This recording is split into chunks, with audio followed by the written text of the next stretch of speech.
ફોનમાંથી receive ન થયું. Second phone ઉપર મેં રિસીવ કર્યું તો મને કે મમ્મી મને એક્ઝામ આપવાની ના પાડે છે આ લોકો સ્કૂલમાંથી, અને કહે છે કે ફી અત્યારે ભરો તો તમને એક્ઝામ આપવા દઈએ અમે એમ.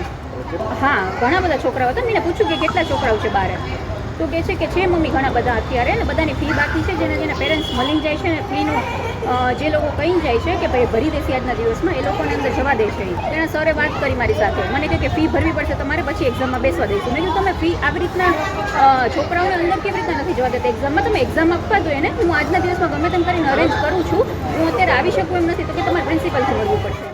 કારણ કે આખા વર્ષના અંતે જ્યારે વાર્ષિક પરીક્ષા વખતે પણ જો ફીસ તમારી બાકી હોય તો સ્વાભાવિક વસ્તુ છે કે પૂછી પણ શકે છે.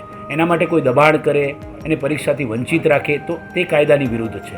એટલા માટે અમે સદર શાળાનો અહેવાલ મેળવી અને સદર શાળા દ્વારા આ પ્રકારની કોઈ ભૂલ થયેલી નથી તેવું પણ જાણવા મળેલું છે.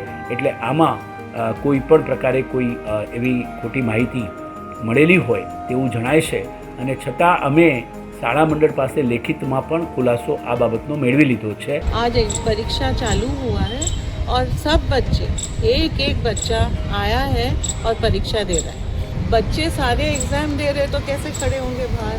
मस्ट भी कोई गलती हुई होगी। बच्चे तो एक एग्जाम दे रहे हैं, फुल अटेंडेंस है।